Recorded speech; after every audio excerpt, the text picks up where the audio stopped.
ہماری ویڈیوز دیکھنے کے لیے ہمارے چینل صراط جنت کو سبسکرائب کریں۔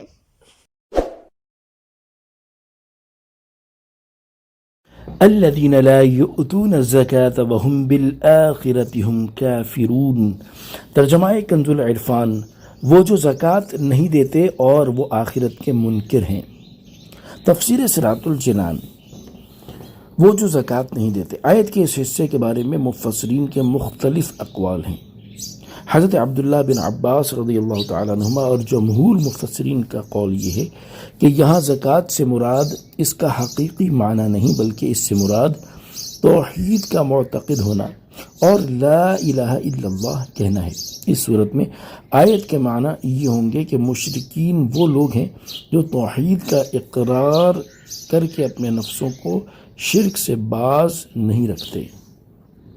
حضرت حسن اور حضرت قتادہ رضی اللہ تعالی عنہما کا قول یہ ہے کہ یہاں زکوٰۃ نہ دینے سے مراد یہ ہے کہ مشرکین زکوٰۃ کے فرض ہونے پر ایمان نہیں لاتے اور اس کا اقرار نہیں کرتے۔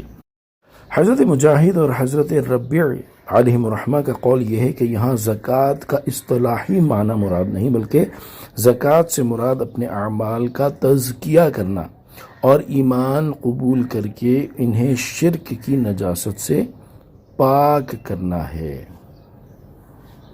نوٹ: اس آیت کی تفسیر میں ان تین کے علاوہ مفسرین کے اور بھی اقوال ہیں۔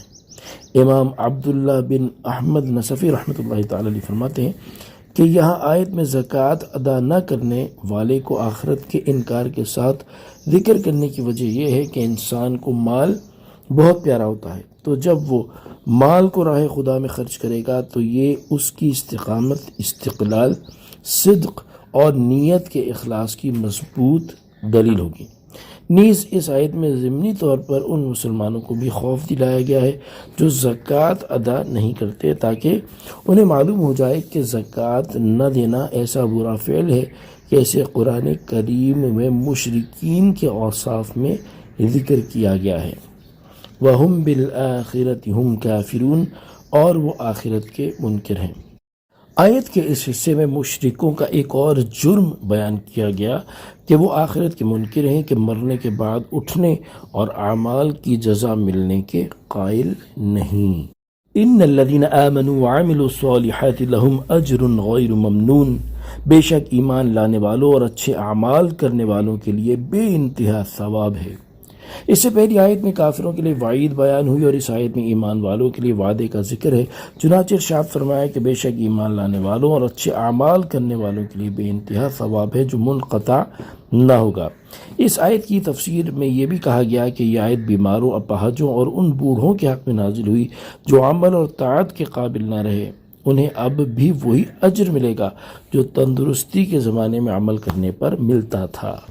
اس آیت سے معلوم ہوا کہ اللہ تعالیٰ اپنے فضل و کرم سے مسلمانوں کو ان کے نیک اعمال کا بے انتہا ثواب عطا فرماتا ہے، اور یہ بھی معلوم ہوا کہ جو مسلمان تندرستی اور صحت کے ایام میں کوئی نیک عمل پابندی کے ساتھ کیا کرتا تھا، پھر بیماری، معذوری یا بڑھاپے وغیرہ کی وجہ سے وہ نیک عمل نہ کر سکا، تو ان ایام میں عمل نہ کرنے کے باوجود اسے اسی نیک عمل کا ثواب ملتا رہے گا۔ یہ مضمون کثیر احادیث میں بھی بیان کیا گیا ہے۔ چنانچہ حضرت ابو موسیٰ اشعری رضی اللہ تعالیٰ عنہ سے روایت ہے، رسول اللہ صلی اللہ تعالیٰ علیہ وآلہ وسلم نے ارشاد فرمایا، جب کوئی بندہ بیمار ہو جائے یا کسی سفر پر جائے تو اس سے اس کے ان نیک اعمال کا اجر ملتا رہے گا جو وہ صحت کے ایام میں اور حالت اقامت میں کیا کرتا تھا۔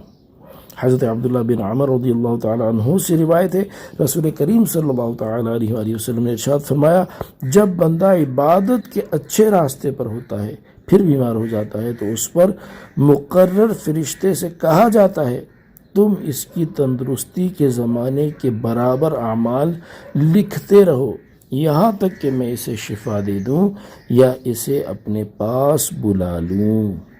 صلو علی الحبیب صلی اللہ تعالی علی محمد صلی اللہ تعالی علیہ وآلہ وسلم۔